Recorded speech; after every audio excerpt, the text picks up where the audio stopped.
So the other day, guys, I uploaded one of these shorts here on YouTube, those vertical videos that you can watch for under a minute, where I often play R&B and neo-soul chord progressions, leaving you the chord diagrams on the side. So if you like to play that same chord progression, you can easily learn it by yourself in under a minute. And by the way, I also upload these videos on Instagram as Reels. So if you guys don't follow me on Instagram, do so, because I often upload extra content which is not gonna make it here on YouTube. And anyway, you guys seem to have enjoyed that video, so I really want to break it down to explain something more about this chord progression on acoustic guitar.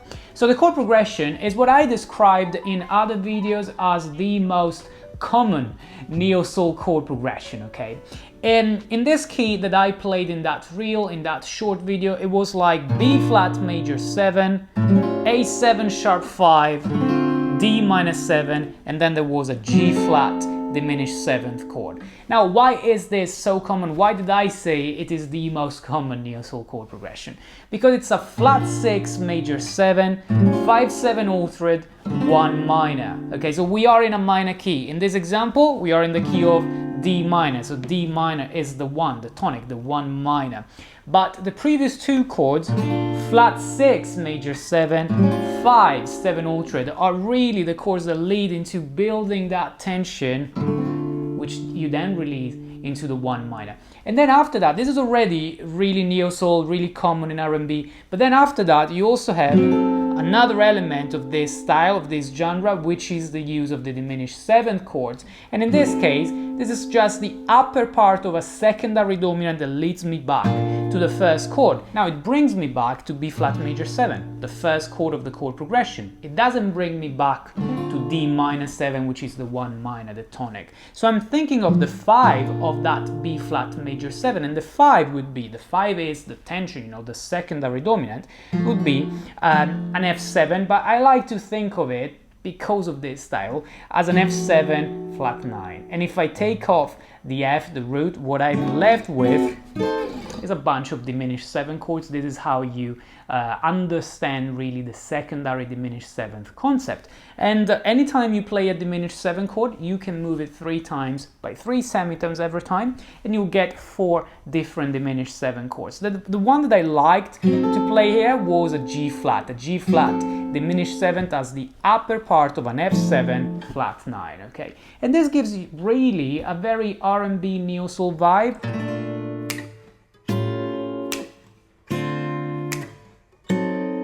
As simple as that. I know that, guys, you can find lots of songs and lots of lessons on YouTube on this chord progression, and later in this video I want to break down how you can easily move this in any key, okay? But what I really want to emphasize is that at the end, when you play this diminished 7 chord, you can also keep moving that diminished chord if you like, and that's why sometimes I slide it 3 more frets across to get an A diminished 7th. Okay, timing wise, I think of it in a really simple way, just 1, 2, 3, 4, 1, 2, 3, 4, unless I do 3, 4, so I basically use the A diminished 7th as a replacement, of the percussion on 4, but you know, mainly you only think of 2 and 4 as the snare of your chord progression, therefore you want to have that backbeat percussion, and on the beats 1 and 3 instead, you only play the 4 notes of that chord,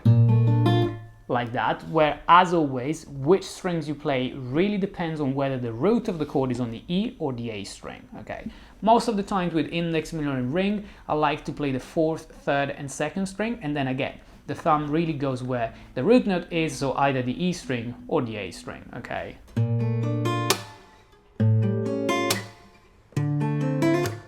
Here we have another neo-soul element, which is the hammer-ons, the pull-offs, the legatos that you use as an embellishment to some of the chords. On this D minor 7, I'm doing a hammer-on from the major 9th to the minor 3rd, like this, really quick, like a grace note really, before getting my percussion. Okay, it's a tiny thing, but again, it's all about tiny details to add the sauce to what you want to play, maybe a percussion, maybe a ghost note, or a hammer-on as a grace note. All together, this sounds really groovy.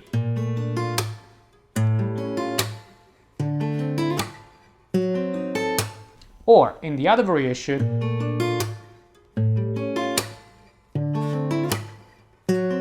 now let's have a look at a quick trick that you guys can use to play this particular chord progression in any key. Obviously we're talking about minor keys because we said this was in D minor as a flat 6 major 7, 5/7 altered 1 minor.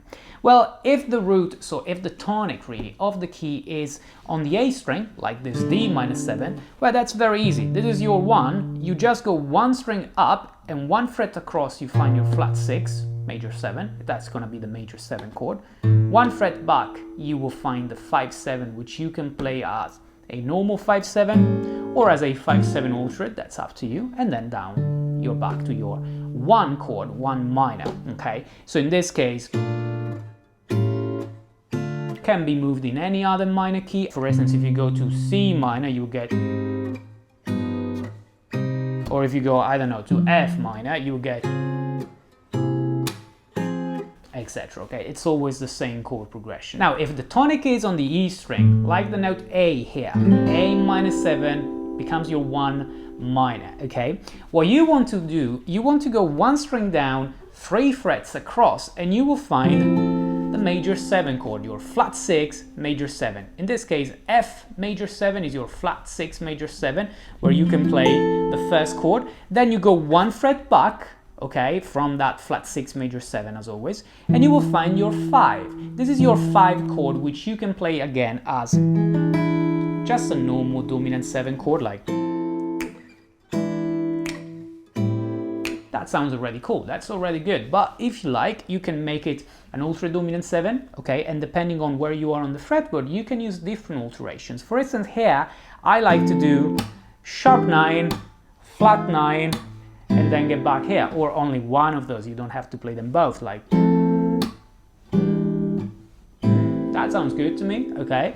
And again, you just do flat 6, 5/7 altered, 1 minor, okay? Now again, this is something you can repeat in any other minor key where the tonic is on the E string. So if instead of being in the key of A, you are in the key of G minor, you'll do the same. From here, 1 string down, 3 frets across, here is your flat 6 major 7, 5/7 altered, 1 minor. Okay, feel free to try this in any key. But in this way, you play in any key and you've got a quick visualization and reference, both when the tonic is on the E string and when the tonic is on the A string. Now, spice this up with diminished 7th chords as secondary diminished 7 chords, the upper part of secondary dominants, and you've got your fingerstyle arrangement of a neo-soul acoustic chord progression. Right, that's all for today, guys. Let me know if you have any questions. If you want to support this channel, you can do so on my Patreon page, where you can find tabs of all the chord progressions I play and explain here on the channel, including this one. Thanks for watching, and I'll see you on the next video.